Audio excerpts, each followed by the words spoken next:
Hello दोस्तों, स्वागत है आप सभी का आपके अपनी यूट्यूब चैनल SRG स्टडी में। दोस्तों, यदि आप इस चैनल पर नए हैं तो चैनल को सब्सक्राइब कर लीजिएगा। अगर आपको वीडियो पसंद आएगी तो वीडियो को लाइक करिएगा और ज़्यादा से ज़्यादा शेयर करिएगा।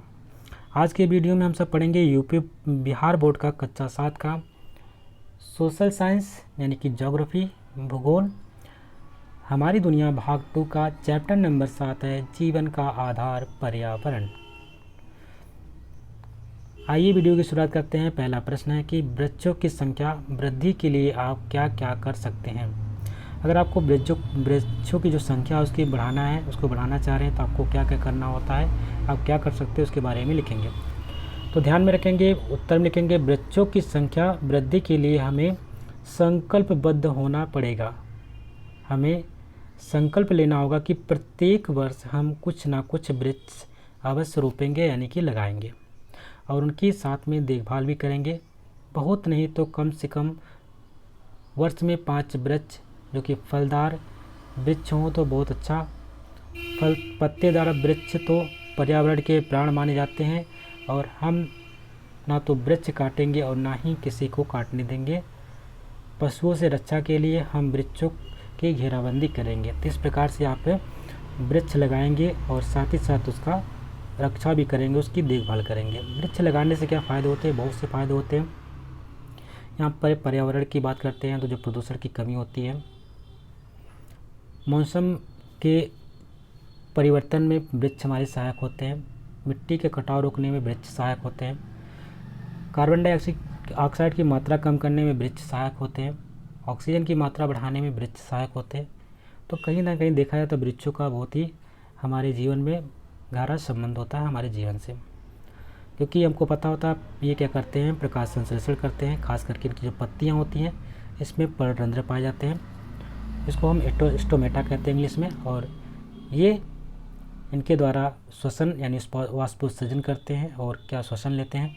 श्वसन के दौरान कार्बन डाइऑक्साइड गैस लेते हैं, जैसे आपको पता है CO2 प्लस इनके साथ होता है, जल से रिएक्शन करते हैं H2O और हमें देते हैं ऑक्सीजन गैस जो कि O2 के रूप में होता है और अपने लिए बनाते हैं भोजन जो कि होता है C6H12O6 जिसको हम कहते हैं ग्लूकोज। इस प्रकार से पेड़ पौधे हमारे लिए बहुत ही आवश्यक है और इनको आपको अधिक से अधिक मात्रा में लगाना चाहिए, साथ ही साथ उसकी देखभाल भी करनी चाहिए। बढ़ते अगले प्रश्न की तरफ। अगला प्रश्न है कि पूछता है कि नदियों के जल को स्वच्छ बनाने के लिए आप क्या क्या कर सकते हैं। उत्तर में लिखेंगे नदियों के जल को स्वच्छ रखने के लिए हम गांव नगर के नालियों को नदियों तक पहुंचने से पहले ही रोक करके गंदे जल की सफाई करके नदियों में छोड़ेंगे। नदी तट पर अवस्थित कारखानों पर दबाव डालेंगे कि कारखानों के कचरों की सफाई कर ही उसके जल को नदी में छोड़ें। जो मृत पशु होते हैं उनके पशु को शव को नदी में नहीं बहाने देंगे। इस काम के लिए एक संगठन खड़ा करना होगा और नदी तट के सभी गांवों में उसकी शाखाएं संगठित करनी होगी। तो इस प्रकार से आप नदी को स्वच्छ रख सकते हैं, साफ रख सकते हैं। उसके लिए आपको ये सब कार्य करने पड़ेंगे। प्रश्न नंबर 3 है कि उन क्रियाकलापों की सूची बनाइए जिससे पर्यावरण को नुकसान पहुंचता है। तो कौन कौन से कार्य होते हैं जिससे हमारा पर्यावरण को नुकसान पहुंचता है उसके बारे में आपको लिखना है। सबसे पहले आपको ध्यान में रखना है कि वे जो क्रियाकलाप है निम्नांकित है जिसमें से पर्यावरण को नुकसान पहुंचता है। पॉइंट नंबर 1 है कि खनिज ईंधन से चलने वाली सवारियों के साधनों से निकलने वाला जो धुआं होता है इसको हम कार्बन मोनोऑक्साइड कहते हैं। फार्मूला होता है CO, ठीक है। मोनो मतलब कि यहाँ पे एक कार्बन एक ऑक्सीजन, इसको कार्बन मोनोऑक्साइड कहते हैं। ये क्या करता है, हमारे पर्यावरण को नुकसान पहुंचाता है। एक तरीके से विषैली गैस होती है। अगर ये गैस खास करके अगर हम कमरे में अंगीठी जलाकर सो जाते हैं तो यही गैस निकलती है जो कि हमारे लिए हानिकारक गैस होती है और इससे दम घुटने से व्यक्ति की मृत्यु भी हो जाती है। सेकंड पॉइंट है कि खनिज कोयला जलाने वाले कल कारखानों से निकलने वाला धुआं जिसमें कार्बन डाइऑक्साइड की मात्रा आती है। और आपको पता है जो कार्बन डाइऑक्साइड है वो क्या करता है, विश्व तापायन यानी कि हम कह सकते हैं ग्लोबल वार्मिंग के लिए उत्तरदायी होता है। और जब कार्बन डाइऑक्साइड की मात्रा बढ़ेगी तो हमारा वायुमंडल का टेम्परेचर बढ़ेगा जिससे ध्रुवों पर जो बर्फ़ होता है वो पिघल जाएगा। पॉइंट नंबर 3 है कि आवाज़ करने वाले कारखानों तथा मोटर वाहनों के कर्कश हॉर्न की आवाज़ से भी पर्यावरण को नुकसान पहुंचता है। जैसे कि आपको पता होता है, जो ध्वनि की मापन इकाई होती है हम उसको डेसिबल में नापते हैं, स्मॉल डी कैपिटल बी, इसको डेसिबल कहते हैं। तो 40 से 45 के डेसिबल के आसपास की जो ध्वनियाँ होती है उसको हम सामान्य ध्वनि के अंतर रखते हैं, जिसको आम बोलचाल के माध्यम से हम लोग समझने की कोशिश करते हैं या जो बोलते हैं। जब हमारी ध्वनि 60 से 65 या 55 से 60 के आसपास पहुंचती है या 75 से प्लस ऊपर होती है तो हम उसको कहते हैं कर्कश ध्वनि। अगर 80 से ऊपर चल जाती है तो हमारे लिए हानिकारक ध्वनियाँ हो जाती है। तो आप देखते हैं जहाँ पे कारखाने रहते हैं या मोटर वाहन ज़्यादा चलते हैं वहाँ पे इस प्रकार की ध्वनियाँ निकलती रहती हैं, जो कि हमारे कानों के लिए अच्छी नहीं होती है। हमारा कहीं ना कहीं ये भी पर्यावरण प्रदूषण के लिए जिम्मेदार होता है। तो इसके लिए आपको ध्यान रखना है, पेड़ पौधे अगर ज़्यादा लगाते हैं तो अक्सर आपने देखा होगा जो पेड़ पौधे होते हैं, सड़कें होती हैं उनके किनारे पेड़ पौधे लगाए जाते हैं। इनका लगाने का तात्पर्य यह होता है कि इसका ये मफलर का काम करते हैं। किसका काम? मफलर का काम करते हैं। अब मफलर का मतलब होता है, जैसे आप मफलर कान में बांधते हैं तो आवाज़ें आप या ठंडी से कान को बचाते हैं, उसी प्रकार से ये पेड़ पौधे ध्वनि को अवशोषित कर लेते हैं, यानी ध्वनि को बाहर आने से ज़्यादा, मतलब ध्वनि को अवशोषित करके जहाँ रहन सहन रेजिडेंशियल एरिया उसमें उस ध्वनि को कम कर देते हैं। इसका कार्य कौन करता है? पेड़ पौधे करते हैं। पॉइंट नंबर 4 है कि पेड़ पौधों की अंधाधुंध कटाई से, अगर आप पेड़ पौधों की इस प्रकार से अंधाधुंध कटाई करेंगे तो आपने देखा, क्योंकि पेड़ हमारे लिए बहुत ही महत्वपूर्ण होते हैं। इनसे क्या होता है, कार्बन डाइऑक्साइड की जो मात्रा होती है इसमें कमी होती है, ऑक्सीजन की मात्रा में वृद्धि होती है। पेड़ पौधों के होने से मिट्टी का कटाव रुकता है, पर्यावरण प्रदूषण कम होता है, साथ में आपको पता है ये मफलर का भी काम करता है। पॉइंट नंबर 5 है कि नदी, तालाब, कुआं आदि के जल को गंदा करने से, अगर यदि हम नदी, तालाब या कुएं के जल को गंदा करेंगे, उसमें कपड़े धोएंगे, डिटर्जेंट पाउडर मिलाएंगे, नहाएंगे या मरे हुए पशुओं को छोड़ देंगे, उसी में बहा देंगे, तो ये भी आपके लिए पर्यावरण के लिए हानिकारक होगा।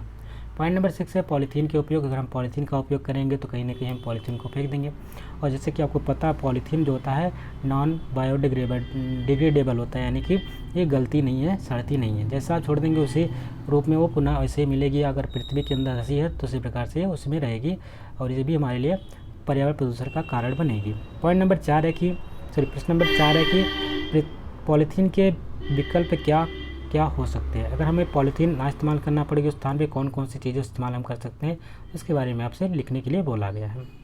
तो ध्यान में रखेंगे, रद्दी कागज़ों के ठोंगा के साथ जूट के थैला, कपड़े का थैला या किसी प्रकार के थैला पॉलीथीन के विकल्प हो सकते हैं। यानी कि जो रद्दी कागज़ होते हैं उसका हम थैला बना सकते हैं, जूट के थैले होते हैं उसका इस्तेमाल कर सकते हैं, कपड़े के थैला उसका इस्तेमाल कर सकते हैं, और इस प्रकार से अलग थैलों का हम इस्तेमाल करके पॉलीथीन से बच सकते हैं, यह हमारा विकल्प हो सकता है। प्रश्न नंबर 5 है कि पता कीजिए कि कितने घरों का बेकार पानी बाहर गली या सड़क पर गिरता है, कितने घरों का पानी सोख्ता गड्ढों में गिरता है। जैसे कि आप देख रहे हैं इसमें थोड़ा सा लोगों में अवेयरनेस जगी है। वो क्या करते हैं, जो घरों का बेकार पानी होता है वो पहले क्या करते थे, बाहर ही गिरा देते थे, सड़क पर जाता था। लेकिन अब क्या है, थोड़ा सा लोग अवेयरनेस हुए हैं या सरकार द्वारा कुछ योजनाएं भी चलाई गई हैं जिसके माध्यम से लोगों को इस प्रकार के सोख्ता बनाया, गड्ढा बना करके उसको हम सोख्ता कहते हैं, उसका इस्तेमाल करने पर जोर दिया गया है। तो ध्यान में रखेंगे, मेरे गाँव में किसी भी घर का पानी गली या सड़क पर नहीं गिरता है, सभी के कोई ना कोई व्यवस्था कर रखी है। गली में जो घर है उसका पानी नाली में गिरता है, नाली का पानी मुख्य सड़क से बड़े नाले में गिरता है जो कि गांव के बाहर दक्षिण में स्थित एक गड्ढे में एकत्र होता है। जो कुछ घर नाली से संबंध नहीं है उन्होंने सोख्ता या गड्ढा बना रखा है और घर का पानी उसी में गिराते हैं। तो इस प्रकार से आपकी सुविधा होनी चाहिए, पानी को हमें यूँ ही, गंदे पानी को यूँ ही किनारे या सड़कों पर नहीं गिराना चाहिए। प्रश्न नंबर 6 है शहरी एवं ग्रामीण पर्यावरण में क्या क्या अंतर दिखाई पड़ते हैं। तो ध्यान में रखेंगे, जो हमारा शहरी ग्रामीण क्या होता है, शहरी ग्रामीण पर्यावरण और शहरी और ग्रामीण पर्यावरण में क्या अंतर होता है उसके बारे में हम जानेंगे। आपको पता होना चाहिए जो शहरी ग्रामीण पर्यावरण होता है इसमें क्या होता है, दम घोटू रहता है, यानी कि यहाँ पे हमेशा सांसें फूलती रहती हैं, यहाँ पे कंजेस्टेड एरिया रहता है। जबकि गाँव की बात करते हैं तो गाँव का जो पर्यावरण होता है वो कैसा होता है, खुला खुला होता है। शहरों में पेड़ पौधों की कमी होती है जबकि गाँव में अपेक्षाकृत अधिकता होती है। शहरों में छोटे बड़े वाहनों को रेलम पेल है। वहीं गाँव में खनिज तेल चलित वाहन एक दुम्क ही दिख पड़ते हैं। गांव में साइकिल, बैलगाड़ी, टमटम ही अधिक दिखते हैं। तो यहाँ पे आप देख पा रहे होंगे शहरों में जो गाड़ियों की रेलम पेल लगी हुई है, ठीक है। आपने देखा यहाँ पे शहरों में क्या है, गाड़ियों की रेलम पेल लगी है। और वहीं गांव में आपने देखा खनिज तेल चालित जो वाहन है, एक उसमें ध्यान रखेंगे एक दुम के ही दिखाई पड़ते हैं। गाँव में साइकिल है, आप देखते होंगे, बैलगाड़ी होती हैं, टमटम होती है, आदि दिखाई देते हैं। प्रश्न नंबर 7 है कि प्रदूषण के क्या कारण हैं, इनका हमारे जीवन पर क्या प्रभाव पड़ता है। ध्यान में रखेंगे अधिक भीड़ भाड़ में पेट्रोल डीजल चलित वाहन चलाने से उनके द्वारा निकले धुएं से वायु प्रदूषण होता है। मशीनों, वाहनों, हॉर्न, लाउडस्पीकर द्वारा निकलने कर्कश आवाज़ से ध्वनि प्रदूषण होता है। नदियों में गंदगी मिलाने, तालाबों में कपड़ा साफ करने और पशुओं को नहलाने, कुओं के निकट कचरा एकत्र करने से जल प्रदूषण है। तो इस प्रकार से प्रदूषण अलग अलग तरीके से होते हैं। अगर हमारा भीड़ भाड़ एरिया में जो पेट्रोल चलित हमारा जो वाहन होता है उसको हम चलाएंगे तो उससे क्या होगा, उससे निकलने वाला जो धुआं होगा वो वायु प्रदूषण को प्रदूषित करेगा। मशीन, वाहनों तथा लाउडस्पीकर से निकलने वाले जो कर्कश आवाज़ होती है उससे ध्वनि प्रदूषण होता है। और तालाबों में अगर हम कपड़ा धुलते हैं, नदियों में कपड़े धुलते हैं या मरे हुए जानवरों को फेंकते हैं तो इससे क्या होता है हमारा, या कुओं के पास से कुछ कचड़े इकट्ठा करते हैं तो इससे क्या होगा, हमारा जल प्रदूषित होगा। प्रदूषण का हमारे जीवन में बहुत बड़ा प्रभाव वायु प्रदूषण से क्या होता है कि श्वास रोग संबंधित बीमारियां हो सकती हैं। जबकि ध्वनि प्रदूषण की बात करते हैं तो ध्वनि प्रदूषण से कान की बीमारी होती है। कभी कभी हम बहरेपन का भी शिकार होना पड़ता है। जबकि जल प्रदूषण से पेट की बीमारियां होती हैं, जैसे कि खास करके डायरिया का प्रकोप बढ़ता जा रहा है। जो डायरिया होता है वो हमें, अगर हम दूषित जल भोजन करते हैं या खास डायरिया, या हम कह सकते हैं हैज़ा किसकी वजह से होता है, अगर हम दूषित भोजन करते हैं इससे हमारा दूषित भोजन या दूषित पानी के पीने से ऐसा बीमारियां होती हैं। और अगर आपको टाइफाइड होता है तो कहीं ना कहीं आपने दूषित भोजन किया या तो पानी पिया है, इसी की वजह से आपको ये बीमारी हुई है। प्रश्न नंबर 8 है कि हम ग्लोबल वार्मिंग को कैसे कम कर सकते हैं, यानी कि जो हमारा वैश्विक तापायन है उसको हम कम कैसे कर सकते हैं।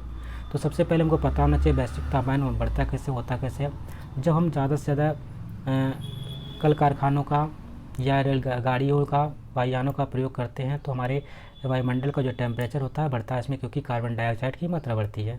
तो कहीं ना कहीं क्या होता है कि जो ध्रुवों पे बर्फ़ होता है वो पिघलता है और पिघल करके समुद्र में जाता है, जिससे समुद्र का स्तर बढ़ता है। इसी को हम कहते हैं वैश्विक तापमान, ठीक है, या कह सकते हैं, या इसी को कह सकते हैं हम लोग ग्लोबल वार्मिंग। तो ध्यान में रखेंगे ग्लोबल वार्मिंग को कम करने के लिए हमें अपनी अपनी सुविधाओं से कटौती करनी होगी, जैसे कि फ्रिज, एसी, खनिज तेल चलित वाहनों का उपयोग कम करना पड़ेगा। हमें वे सब उपाय अपनाने पड़ेंगे जिससे ओजोन परत की क्षति होने ना पाए और सूर्य से आने वाली पराबैंगनी किरणें पृथ्वी तक नहीं पहुंच पाए। तो ध्यान में रखना है, अगर हमें ग्लोबल वार्मिंग को कम करना है तो हमको सबसे पहले जो फ्रिज से निकलने वाला CFC क्लोरोफ्लोरोकार्बन होता है उसकी मात्रा को कम करना है। वो सिर्फ फ्रिज से नहीं निकलता है, एसी से भी निकलता है। जबकि खनिज तेल से चलित जो वाहन होते हैं उसमें कार्बन डाइऑक्साइड की मात्रा होती है, कार्बन मोनोऑक्साइड की मात्रा होती है। ये सब क्या करते हैं, ये सब पे वायुमंडल के टेम्परेचर को बढ़ाते हैं, या जो हमारा ओजोन लेयर होती है, ओजोन लेयर को क्षय करने का काम यही सब करते हैं, यानी कि उसका तोड़ने का काम ये सब गैसें करती है। ओजोन लेयर हमारा पाया कहाँ जाता है, तो ध्यान में रखेंगे जो समतापमंडल होता है, समतापमंडल में हमारा ओजोन लेयर पाया जाता है। इसको हम स्ट्रेटोस्फीयर भी कहते हैं, इंग्लिश में भी ध्यान रखने का, स्ट्रेटोस्फीयर, ठीक है, स्फीयर भी कहते हैं। तो इसी मंडल में हमारा ओजोन लेयर पाया जाता है। और ओजोन का जो सूत्र होता है O3 होता है। क्या होता है, O3 होता है। ये ऑक्सीजन के 3 अणु मिलकर के ओजोन बनाते हैं। ये क्या करते हैं, हमें जो सूर्य से पराबैंगनी किरणें आती है उससे बचाते हैं, हानिकारक जो पराबैंगनी किरणें होती है उससे बचाने का कार्य करते हैं। कौन करता है, आपको ध्यान में रखना है, ओजोन लेयर बचाती है हमें। इस प्रकार से हम ग्लोबल वार्मिंग को कम कर सकते हैं। प्रश्न नंबर 2 है कि इसमें से पहला है क्रियाकलाप में से सीमा को शहर जाने के क्रम में पर्यावरण की जो चीज़ें नज़र आई उन्हें निम्नलिखित स्तंभ में सूची बना के लिखिए। जब सीमा शहर जा रही थी तो पर्यावरण से संबंधित कुछ चीज़ें उसने देखी, जैसे कि मानव निर्मित और प्राकृतिक पर्यावरण। मानव निर्मित की अगर बात करते हैं तो लेफ्ट हैंड साइड में आपको मानव निर्मित दिखेगा और राइट हैंड साइड में आपको प्राकृतिक पर्यावरण मिलेगा। मानव निर्मित में है खरे खेत, बाग बगीचे, ये सब मानव निर्मित पर्यावरण है। जबकि उड़ती चिड़िया ये प्राकृतिक है। खिले फूल ये भी मानव निर्मित है। ठंडी हवा जो है ये प्राकृतिक पर्यावरण के अंतर्गत आता है।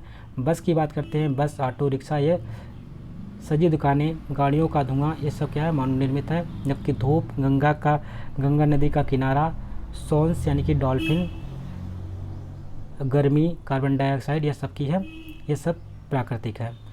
गाड़ियों का हॉर्न, बड़े मकान, गाड़ियों का धुआं, ये सब क्या है, मानव निर्मित होती हैं। कूड़ा कचरा मानव निर्मित है। नाली नाला जो है मानव निर्मित है। वायुमंडल, सूर्य की किरणें, ये सब क्या है, ये सब प्राकृतिक है। प्रश्न नंबर 2 है, आपके आसपास पर्यावरण में जो चीज़ें पाई जाती हैं उन्हें उचित स्तंभों में लिखिए। पहला पॉइंट है, उचित स्तंभ में कौन कौन सी चीज़ें पाई जाती हैं, सिर्फ मानव निर्मित कौन सी चीज़ें हैं। अगर हम मानव निर्मित की बात करते हैं इधर लेफ्ट हैंड साइड में, और राइट हैंड में प्राकृतिक एवं सांस्कृतिक। मानव निर्मित में घर हो जाएगा, स्कूल हो जाएगा, टेबल कुर्सी हो जाएगा। प्राकृतिक में नदी है, पहाड़ है, सूर्य है। साइकिल मानव निर्मित आ जाएगा, बैलगाड़ी मानव निर्मित है, फसल मानव निर्मित है। चंद्रमा, गर्मी, जाड़ा, बरसात, जंगल, ये सब क्या है, प्राकृतिक है। खलिहान, मैदान, खलिहान जो आपका मानव निर्मित हो जाएगा। सड़क है, खेल, रेल है, पुल है, ये सब मानव निर्मित है। मैदान, पर्व, त्यौहार, शादी, विवाह, तीर्थ और मंदिर, ये सब क्या है, प्राकृतिक है। प्रश्न नंबर अगला है कि मैं सही विकल्प के सामने सही का निशान लगाना है। पहला प्रश्न है कि जल प्रदूषण हो रहा है किसकी वजह से। पहला ऑप्शन है पौधों के कटाव से, दूसरा है वाहन चलाने से, तीसरा है पानी पीने से, या चौथा पानी से में दूषित पदार्थ मिलाने पर। जल प्रदूषण की बात की गई है तो हमारा जल से ही संबंधित होगा, यानी कि पानी को अगर हम दूषित पदार्थ मिला जाते हैं, पानी में कुछ ऐसे पदार्थ मिल जाते हैं जिससे कि पानी हमारा प्रदूषित हो जाता है, उसी को हम कहते हैं पानी प्रदूषण। तो हम कह सकते हैं ऑप्शन नंबर घ इसका बिल्कुल सही हो जाएगा। पानी में अगर दूषित पदार्थ मिल जाएगा तो हमारा पानी जो होगा वो प्रदूषित हो जाएगा। प्रश्न नंबर 2 इसमें पूछा जा रहा है कि पानी की शुद्धता हो सकती है, कैसे हो सकती है। मच्छर पालने से, तोता पालने से, बत्तख पालने से, या मछली पालने से। तो ध्यान में रखेंगे, जब मछली पालने से हमारे पानी की शुद्धता हो सकती है। एक मछली को जीवित रहने के लिए ऑक्सीजन की कितनी आवश्यकता होती है, 4 ppm ऑक्सीजन की आवश्यकता होती है किसी भी पानी में एक मछली को जिंदा रहने के लिए। अगर 4 ppm से पार्ट्स पर मिलियन से अगर ऑक्सीजन की कम होती है तो मछली वहाँ पे जिंदा नहीं रह सकती है। प्रश्न नंबर 3 है कि बढ़ती जनसंख्या के कारण हो रहा है, क्या हो रहा है। पहला ऑप्शन है वृक्षों का तेजी से कटाव, बिल्कुल सही है। दूसरा है भवनों का निर्माण, बिल्कुल सही है। आधारभूत संरचना का निर्माण, ये बिल्कुल सही है, यानी कि ऑप्शन नंबर घ हो जाएगा। ये सभी चीज़ें हो रही हैं, ठीक है। तो अगर बढ़ती जनसंख्या के कारण हमारा वृक्षों का तेज़ी से कटाव भी हो रहा है, भवनों का निर्माण हो रहा है, आधारभूत संरचना का निर्माण भी हो रहा है। प्रश्न नंबर 4 है कि पर्यावरण संरक्षण के लिए किया जाना चाहिए, क्या किया जाना चाहिए। पहला ऑप्शन है खूब पौधे लगाना चाहिए, बिल्कुल सही बात है। गंदे जल की उचित निकासी का प्रबंध होना चाहिए, ये भी बात बिल्कुल सही है। गाड़ियों का कम उपयोग होना चाहिए, ये भी बात बिल्कुल सही है, यानी कि हम ज़्यादा से ज़्यादा पब्लिक ट्रांसपोर्ट की तरफ ध्यान दें, निजी गाड़ियों की तरफ ध्यान ज़्यादा से नहीं देना है। और ये चारों पॉइंट यहाँ पे जो तीनों पॉइंट दे रखे हैं बिल्कुल सही हैं। तो आप अधिक से अधिक पौधे लगाइए, उनकी देखभाल करिए, जो गंदे जल हैं उनकी उचित निकासी होनी चाहिए, नालों से मिला करके घंटों में उसका इकट्ठा होना चाहिए, या सोख्ता बना करके पानी को अलग करना चाहिए। अगला प्रश्न है कि प्रश्न ही अब यहाँ पे पूरा जो प्रश्न थे कंप्लीट होते हैं। अब यहाँ से पाठ का सारांश हम लोग देखेंगे, उसके बारे में सरसरी निगाह में हम पढ़ते हुए जाएंगे और समझने की कोशिश करेंगे। शहरों, नगरों और महानगरों में भीड़ भाड़ बढ़ती जा रही है। यातायात के साधनों में ऑटोमोबाइल की संख्या दिनों दिन बढ़ती जा रही है। एक तो मोटर कार और मोटरसाइकिल की संख्या में बेतहाशा वृद्धि होती जा रही है, और दूसरे सड़कों की चौड़ाई पहले जैसी ही है। इस कारण से ये खनिज तेल चलित सवारियां सड़कों पर चलती नहीं बल्कि रेंगती है। इनका फल होता है कि सड़क पर धुआं ही धुआं दिखाई देता है। इससे पैदल चलने वालों तक की परेशानी बढ़ती है, आँखों में जलन होने लगती है, सांस लेने में कठिनाई होने लगती है। तात्पर्य है कि वायु बुरी तरह से प्रदूषित हो जाती है। गाड़ियों से निकले ईंधन की आवाज़ और हार्नों की कर्कश आवाज़ से ध्वनि प्रदूषण में वृद्धि होती है। नदियाँ लोगों के गलत उपयोग के कारण प्रदूषित होने लगती है। गंगा नदी जैसे पवित्र नदी का जल भी प्रदूषित हो रहा है। पॉलीथीन मिश्रित कूड़ा कचरा से भूमि भी प्रदूषित होने लगी है। इस प्रकार से हम देखते हैं कि हमारा पर्यावरण कई तरह के से प्रदूषित हो रहा है। जैसे पहली बात करते हैं वायु प्रदूषण की, दूसरा हमारा ध्वनि प्रदूषण, तीसरा है जल प्रदूषण और चौथा है भूमि प्रदूषण। देश में उद्योग धंधों के वृद्धि से कारखानों की वृद्धि होने लगी है। उनकी चिमनियों से रात दिन धुआं निकलता रहता है।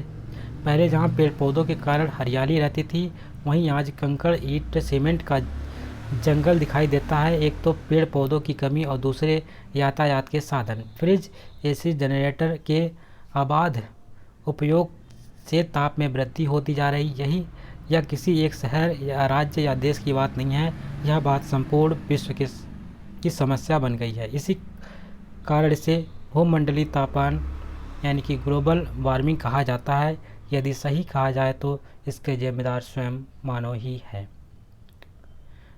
तो ये चैप्टर यहीं पे कंप्लीट होता है। आशा करते हैं आपको वीडियो पसंद आई होगी। यदि वीडियो पसंद आए इसको लाइक करिएगा, शेयर करिएगा और चैनल पे नए हैं तो चैनल को सब्सक्राइब भी कर लीजिएगा। मिलते हैं एक नए वीडियो में, तब तक के लिए नमस्कार, जय हिंद।